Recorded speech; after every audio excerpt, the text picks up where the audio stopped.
And welcome to Columbus, folks, the world-famous Ohio State Buckeyes.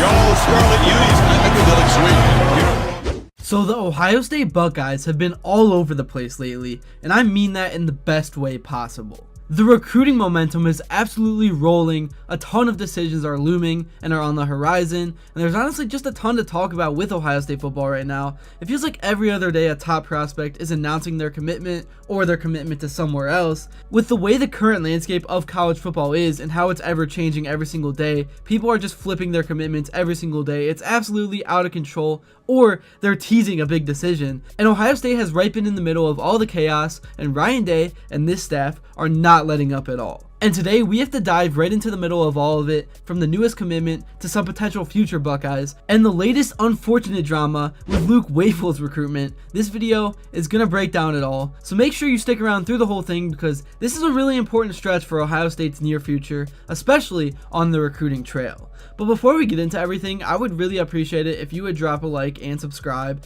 It only takes 5 seconds, plus you can always change your mind. We are on the road to 60,000 subscribers, and with your support, I believe that we can get there super fast. Alright, let's start off with the most recent big splash. Cincere Johnson is officially a Buckeye. That commitment dropped just days ago, and while it wasn't exactly a shock, it's still a major pickup. Johnson is the number 3 overall player in Ohio and the number 71 prospect nationally, and he's got the kind of versatility that Ohio State's coaching staff loves. He's listed as an edge by 247 Sports, but the expectation is that he'll play more as an off-ball linebacker in Columbus. Either way though, this is a big in-state get. These are the type of players Ohio State just has to land, especially when it's down to Alabama and Penn State. Ryan Day and company made sure to keep him home, and it's a big win. Adding Johnson gives Ohio State a total of 16 commits in the 2026 class so far. That includes 2 5-star prospects, 12 4-stars, and brings the Buckeyes up to number 2 overall in the 247 Sports composite team rankings, just behind USC.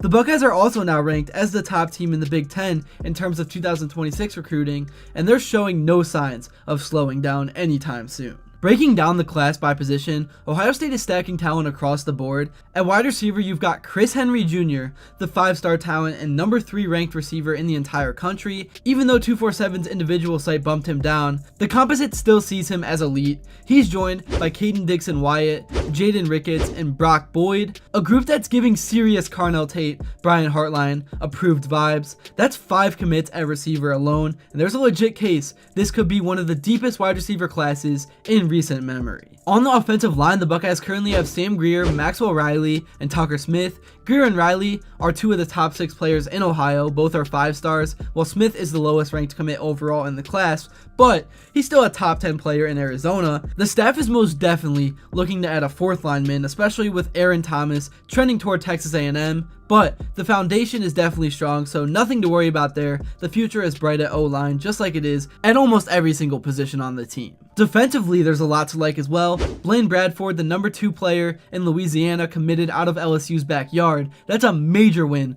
for this recruiting staff, especially considering Baton Rouge kids rarely leave. Simeon Caldwell from Florida brings length and versatility in the secondary. He's listed as a safety, but could end up playing some hybrid linebacker depending on how he develops. Jacob Weatherspoon and Jordan Thomas round out a cornerback group that has tons of upside. Thomas in particular is ranked as the number 2 player in New Jersey and is expected to play corner despite being labeled an all-around athlete. Then there's the defensive front, which has gotten some serious attention lately. Kari Weidler out of California is one of the top edge rushers in the country, and his commitment was a big one. The Buckeyes did lose a few other top targets like Luke Wafle, but it happens. He was a guy who has been the center of one of the more dramatic recruiting battles we've seen as of late. It's gone back and forth between USC and Ohio State, with both programs upping their NIL offers. At one point it looked like the Buckeyes had taken the lead after Wafle's official visit, but USC came back strong with a big deal for a ton of money. It was like $2.5 million or something that landed him.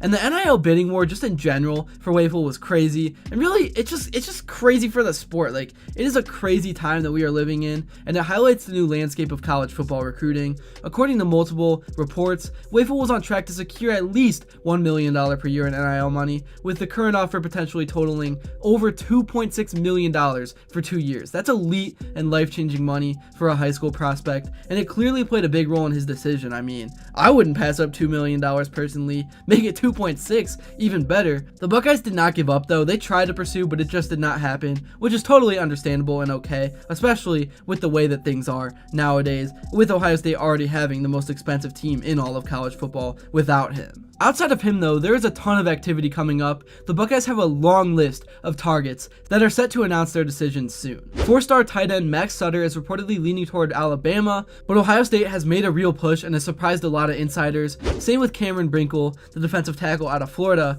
who has OSU among his finalists, along with Florida State, Maryland, and Penn State. That one still feels up in the air. Xavier Griffin was a name to watch, but the 5-star linebacker and former USC commit got down to a few finalists, and Ohio State was right in the mix, but Alabama ultimately ended up landing the commitment. Then you've got Luke Fahey, the 4-star quarterback from California. He's been trending towards the Buckeyes after recently narrowing his choices down to Ohio State, Stanford, and Indiana. Indiana recently picked up another QB commit, which might make his decision a little easier. He's the number 355 player nationally and the number 23 quarterback overall, and Ohio State currently has 0 quarterbacks in the 2026 class. This one would check a huge box. Also, keep an eye on players like Damari Simeon and Jackson Ford. Simeon is the number 3 player in New Jersey and could help solidify the front four, while Ford is a defensive lineman from Pennsylvania who's been trending toward Penn State, which makes sense since that would be a hometown signing. That one feels less likely, but never say never. There's also Emmanuel Ruffin, I think I said that name right, a 4-star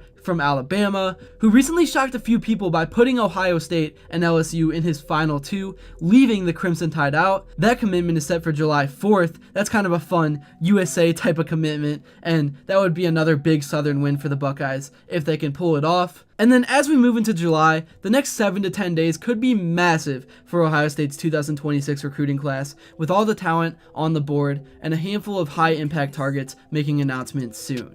The Buckeyes could cement themselves as the top class in the country, but beyond the rankings, it's about stacking blue-chip talent across all positions, and this staff is doing just that. So to wrap things up, we're in one of the most important stretches of the recruiting cycle right now for the Ohio State Buckeyes. Cincere Johnson's commitment is just the start. Between NIL battles, positional depth, and in-state dominance, Ryan Day is pushing to build a class that can compete not just in the Big Ten, but at a national level for years and years to come. And as fans, this really is the time to lock in, especially for the nerds. We're going to be keeping track every single day. We're going to be following every update and every commitment as it happens. If you made it this far in the video, first off, thank you so much, and let me know in the comments below what you think about the class so far. Who's your favorite commit? What player do you want to land the most? Drop a comment, hit that subscribe button, and don't forget to hit that post notification bell so you never miss another upload. We've got tons of Buckeyes content coming all summer long. I know it's been a while since I made a video, but it's finally that time of year. Football stuff is back and in full effect. There's a lot to talk about, so